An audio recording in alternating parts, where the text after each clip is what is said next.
tidak ada indikasi apapun kalau pesawat ini ada masalah. Altitude dan speednya masih normal semua sampai di satu titik. Nah, di sini tiba-tiba pesawat oleng 3 derajat dari course-nya 46. Bisa nggak terjadi? Bisa saja. Kalau kena turbulence, bisa saja dia belok ke kiri seperti ini. Tapi coba kalau kita lihat lagi, tiba-tiba tidak sampai 1 menit pesawat ini belok kurang lebih dari 46 ke 30, ini sudah 16 derajat off track. Speednya masih normal, altitude masih normal. Ini sesuatu hal yang sudah cukup mencurigakan. Walaupun oke lah, bisa saja kalau kita kena turbulence, kita terpental kembali dan kita masih bisa kembali lagi seperti biasa. Nah, ini sudah mulai mengindikasikan di mana pesawat ini sudah mulai menikung secara steep nih ke kiri. Untuk altitude masih climb perlahan-lahan. Dan di sini sudah terlihat cukup off track. Ini dari 46 derajat pindah jadi 40 derajat. 40 derajat off track, guys.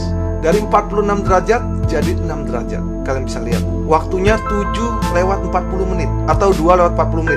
Kurang dari 1 menit pesawat ini off track 40 derajat. Lihat dari altitude dan speednya ini masih dikatakan cukup normal ya.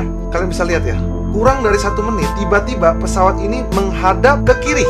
Sangat drastis dan steep. Heading 339.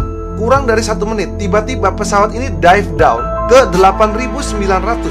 Dari 10.700 turun ke 8.900. Ini 2.000-an, guys. Dan tiba-tiba ground speednya menjadi 224. Ini ada kemungkinan indicated airspeed dia bisa jadi di bawah 200 knots. Kalau kita baca dengan kondisi seperti ini ya, bisa jadi di bawahnya. Artinya dengan pesawat di clean configuration sudah cukup beresiko untuk terkena stall. Dan ini sudah terindikasi bahwa altitude-nya dia jatuh, dive down ke 8.950. Lalu the next following adalah pesawat ini juga jatuh speednya di bawah 192 knots. Kalau 192 knots ini artinya ada kemungkinan speednya itu di bawah 170 atau 160. Ini kita nggak bisa, kita nerka-nerka saja ya, baca berdasarkan data. Dan kalau kita lihat berdasarkan ground speed 115 knot ini indikasi keras. Kuat sekali kita bisa lihat bahwa pesawat ini terkena full stall. Akan sulit sekali untuk di-recover dengan ketinggian segini. Stall itu apa sih? Stall itu adalah kehilangan daya angkat. Pesawat ini bisa terbang karena adanya daya angkat. Kalau daya angkatnya hilang, pesawat ini tidak bisa bertahan di udara. Kita bisa lihat, ini sudah sesuatu yang sangat nggak normal. Pesawat ini off track dengan kecepatan yang tidak seharusnya dan dengan ketinggian yang tidak seharusnya. Di poin ini paling tidak dia sudah climb di 12.000 atau 13.000. Lalu kita lihat lagi apa yang terjadi selanjutnya. Ini kemungkinan adalah titik terakhir. Kalian bisa lihat ya, dari menit 0739 hanya dalam 1 menit pesawat itu jatuh dari ketinggian 11.000 ya. Nih, kurang lebih 11.000.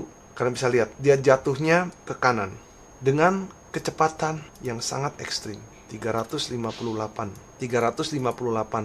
knot adalah kurang lebih 663 km per jam. Inilah yang saya bisa baca berdasarkan pengalaman saya di aviasi. Saya hanya memberikan gambaran dengan data kalau kita lihat.